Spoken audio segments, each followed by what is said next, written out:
Welcome back. आज के इस वीडियो लेक्चर में हम लोग देखेंगे एनसीईआरटी 11th का चैप्टर 11 जो कि प्लांट फिजियोलॉजी का चैप्टर है और पहला चैप्टर है ट्रांसपोर्ट इन प्लांट्स।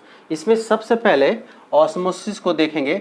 अगर ऑस्मोसिस को समझना है तो ये पूरा डायग्राम को समझना पड़ेगा। इसमें हमने दो सेल बना रखे, सेल ए और एक सेल बी है।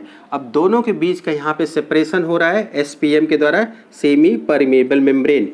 अब इस सेल के अंदर देखें 100 ml वाटर को रखा, इधर भी 100 ml वाटर को रखा है और इसमें 5 ग्राम सॉल्यूट पार्टिकल को डिजॉल्व किया, यहाँ पर 10 ग्राम सॉल्यूट पार्टिकल को डिजॉल्व किया। अगर कहें कि इसका 5 ml वाटर इसको सोल्यूशन बनाने में खर्च हो गया है तो इसमें से कितना अब बचेगा, 95 ml वाटर बच जाएगा। लेकिन इधर की ओर कहें कि 10 ml वाटर खर्च हुआ है इस सोल्यूट को सोल्यूशन बनाने में, तो इधर जो नेट वाटर बचेगा वो है 90 ml।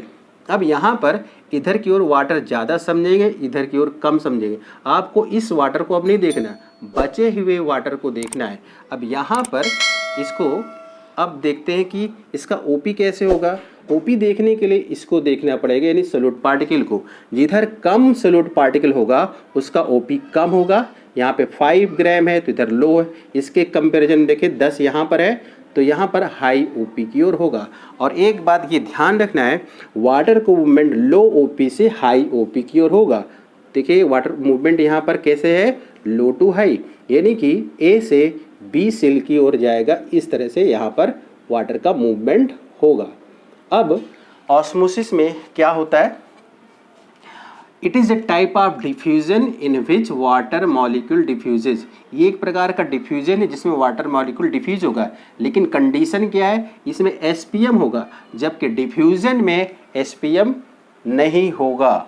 एसपीएम क्या है, सेमी परमेबल मेम्ब्रेन। इसका अगर एग्जाम्पल देखें तो है सेल मेम्ब्रेन या कोई वैक्यूल की मेम्ब्रेन जिसको टोनोप्लास्ट बोला जाता। और ये बहुत इंपॉर्टेंट वर्ड है, क्वेश्चन पूछा गया है, what is tonoplast? This is the vacuolar membrane, यानी कि मेम्ब्रेन ऑफ वैक्यूल।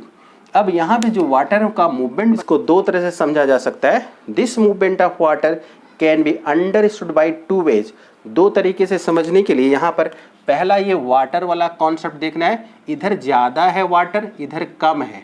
तो यहाँ पर क्या है, movement of water from its higher concentration to lower concentration. Its का मतलब इसी के अधिक से लो की ओर जाएगा।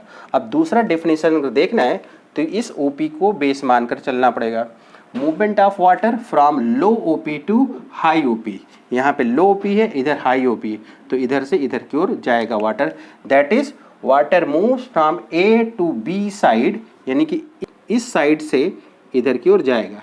और ये तब तक होता रहेगा जब तक कि दोनों साइड का वाटर इक्वल ना हो जाए। And it will occur until water become equal on both side। अब इसके टाइप्स की ओर देखते हैं। अगर टाइप्स की बात करें, दो टाइप्स है, एंडोस्मोसिस और एक्सोस्मोसिस। पहले इसको देख लेते हैं, एंडोस्मोसिस। इसको समझना है तो एक ये डायग्राम देखना पड़ेगा। यहाँ पे प्लांट सेल को लिया गया है और इसको डिप किया गया है ऐसे सोल्यूशन में जिसका ऑस्मोटिक प्रेशर 1 एटमॉस्फेरिक प्रेशर है, और जो सेल के अंदर का ऑस्मोटिक प्रेशर है वो ज़्यादा लग रहा है, यानी कि बाहर की ओर कम है, अंदर की ओर ज़्यादा। तो बाहर की ओर लो ओपी हो गया है, इधर की ओर देखें, इधर क्या है, लो ओपी, और इधर कैसा है, हाई ओपी। तो वाटर का मूवमेंट अभी आपने क्या देखा यहाँ पर, लो से हाई। तो यानी कि अब बाहर से अंदर की ओर पानी क्या चला जाएगा, मूव कर जाएगा। तो क्या है ये endosmosis, this is the inward movement of water. अब ये कब होगा, when the cell kept in hypotonic solution. इस वर्ड को ध्यान रखना है। इसका अगर एग्जाम्पल देखना है तो किशमिश को अगर पानी में डाल दे तो फूल जाती है। तो यहाँ पे देखिए क्या लिखा, raisin kept in water then they will swell up, फूल जाएगी। इसको आपने प्रैक्टिकली देखा भी होगा। अब दूसरा एग्जाम्पल है एक्सोस्मोसिस का। इसको समझने के लिए ऐसा ही डायग्राम यहाँ पर बना है, लेकिन कंडीशन यहाँ पे थोड़ा उल्टा है। बाहर का जो सोल्यूशन है, ये जो सोल्यूशन है इसका ओपी अब 2 है, और सेल के अंदर का जो सेल शेप है उसका क्या है, 1 एटमॉस्फेयर, यानी कि बाहर ज़्यादा है, अब अंदर की ओर कम है। तो अब यहाँ पर क्या होगा, अंदर कम हो गया तो अंदर से पानी बाहर की ओर निकलेगा। तो क्या हो जाएगा, 10 exosmosis is the outward movement of water. और ये कब होगा, when the cell kept in hypertonic. अब यहाँ पर देखें ये हाइपर है, इधर साइड में क्या लिखा है, हाइपो, इस वर्ड को ही ध्यान देना है। इसके लिए एग्जाम्पल देखना है, पोटैटो का स्लाइस हो या फिर मैंगो का स्लाइस हो या फिर बीट रूट यानी कि चुकंदर का यहाँ पे स्लाइस ले लीजिए और उसको 10% साल्ट या शुगर सोल्यूशन में डिप करके रखेंगे तो ये कुछ देर बाद सिकुड़ने लगेगा, then they will shrink. Shrink होने का मतलब है कि सोल्यूशन बाहर का कैसा है, हाइपरटोनिक। अब यहाँ पर ऑस्मोसिस वर्ड का प्रयोग किसने किया था, अगर इसकी बात करें तो साइंटिस्ट का नाम आता है एबे नोलेट, जिन्होंने गोट ब्लैडर का यूज़ किया था एज सेमी परमेबल मेम्ब्रेन, जो यहाँ पर इस तरह से लिखा हुआ है। अब इसके टाइप्स की बात करें, टाइप्स जो सोल्यूशन आपने देखा है यहाँ पर हाइपर आ रहा है, उधर हाइपो था।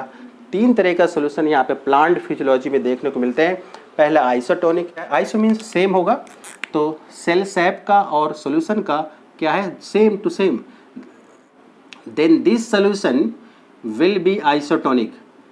अब इसका रिजल्ट क्या होगा, neither gain nor loss of water takes place. अगर इसको डायग्राम समझना है तो डायग्राम देखिए, यहाँ पर ना तो बाहर की ओर पानी जा रहा है ना तो अंदर की ओर जा रहा है, सेल वैसे का वैसा सेम टू सेम बना रहेगा। अब दूसरा सोल्यूशन है हाइपोटोनिक, इसमें क्या समझेंगे, if OP of cell sap is greater than the OP of solution then this solution will be hypotonic solution. अगर इसको डायग्राम से समझना है तो देखिए यहाँ पर अंदर की ओर पानी मूवमेंट करेगा तो इसका रिजल्ट क्या होगा, gain of water takes place, hence cell swell सब फूल जाएगा।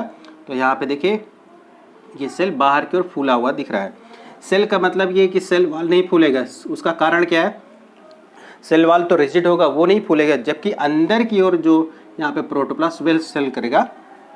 तीसरा क्या है, hypertonic solution, if OP of cell sap is lesser than the OP of solution then this solution will be hypertonic।